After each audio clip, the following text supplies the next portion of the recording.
Welcome back, everybody. We are just about to go into the excavation site. The Mother Goddess statue. Stolen. They make us work. Build a new temple. Ugh. I confess, Master, I have been hatching somewhat of, let's call it, a cunning plan. I won't bore you with details just yet, but it involves gaining access to that statue.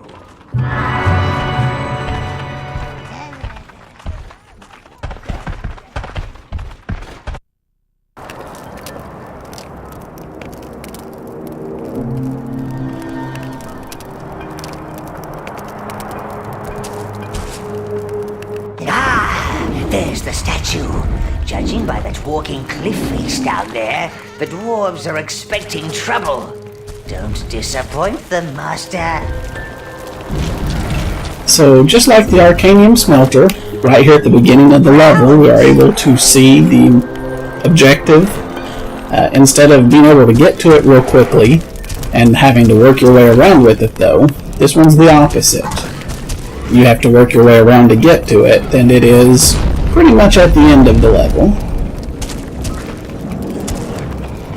And here we've got a brand new creature type.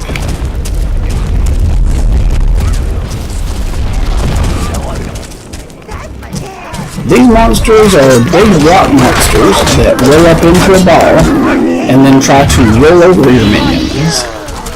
They're pretty easy to deal with. You basically just have to get into their path enough that you trigger that they are going to do their little charge attack, get out of the way, and then once they get to the end of it, they'll flip over on their backs and give you enough time to pretty much kill them. These beasts only seem deadly if you get in their way, so don't.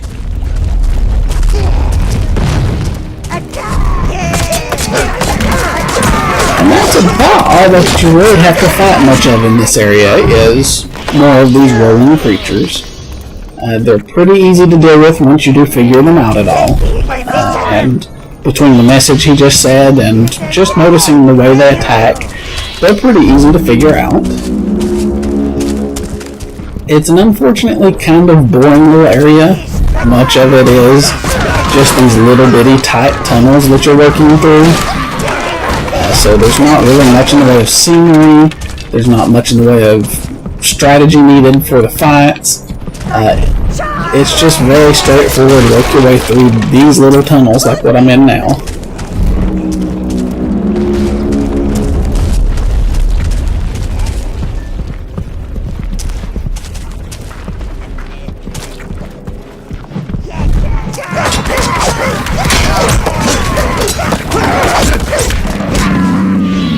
One thing that does make them a little frustrating is when you kill them, they'll flip over like that, and it takes a little bit of time before their bodies disappear.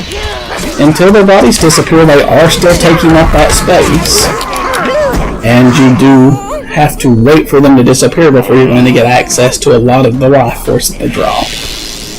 One good thing about them, though, is that they do drop a variety of life force. It's not all just one color.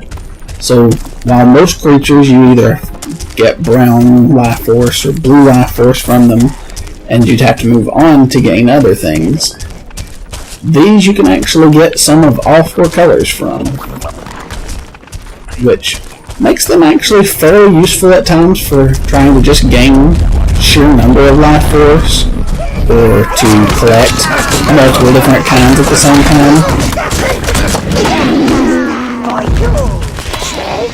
I know that I have seen some people recommend that when you're farming for life force in the dungeon to use the fight against these creatures to do so, from where it will give you a decent bit for each kill. Every one of them you kill gives you several life force. I just find the beetles to be much more effective because there's so many more of them. And while, yeah, you only get one color of life force per battle you start in the dungeon, you can, of course, always start additional battles. So if you need all four colors, just do one battle against the blue beetles, one battle against the brown beetles. You know, work your way through all 4 of those, and the total number of life force you gain over the amount of time and the amount of effort, at least for me, is just much better that way.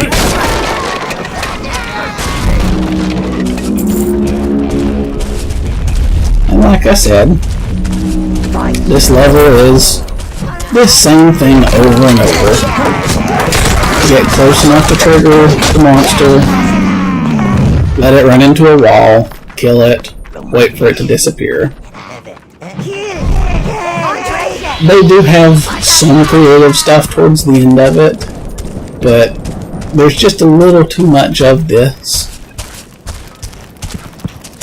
You know, if there was some better scenery around or anything like that, it would be worth it. Here's one of the things that's used to break the monotony a little bit. Here we have some dwarf crossbowmen that are shooting across a gap at one of the rolling monsters. You can just let the crossbowmen kill the monster and then have to fight the crossbowmen. If you have a better time fighting the rolling monsters than the crossbowmen, though, you can push that rock into place, let him roll across and kill the crossbowman, and then just have to fight him.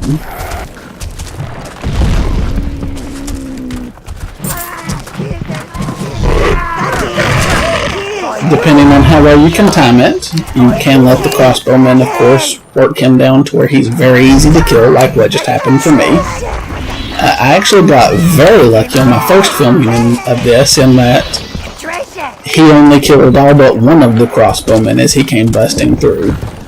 And so that last crossbowman killed him with one more shot, and then all I had to fight was one dwarf crossbowman.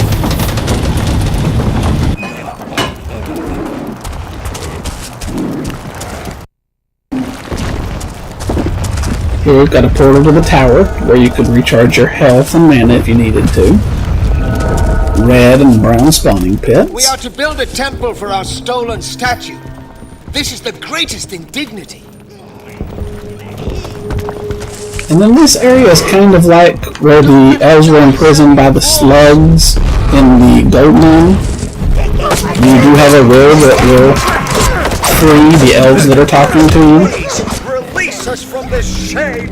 The thing is if you go ahead and free the elves now, they will run into these monsters and die.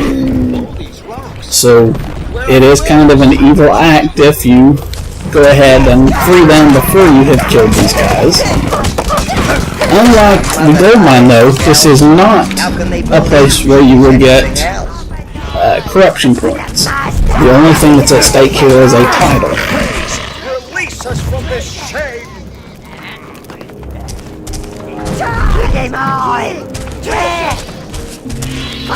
And so now that we've killed all of them, we can go ahead and free the elves. How can they believe she is anything else?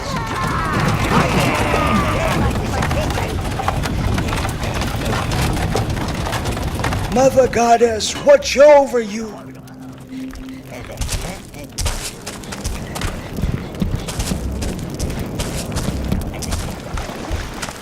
The Mother Goddess has not forsaken us.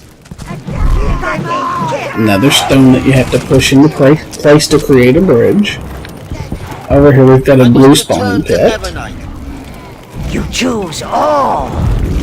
Blues. Browns. I was just looking to see what color of minion I was missing, because I did know I was missing one. If it was a blue, I was going to go ahead and replace it. You do want to go ahead and break those barrels, even if you do not need any equipment. The ones that are right there can actually get in your way here in just a second. Because what we need to do now is blow open that door that's over there using all of these bombs. It will take 4 of them, so the 3 that are outside of that gate I just opened will not be enough by themselves. And these bombs have fairly short fuses compared to some of the others. So if those crates, those barrels, were still right there in the way, they can get in your way enough where potentially you could have the bomb run out of time and not get it into place.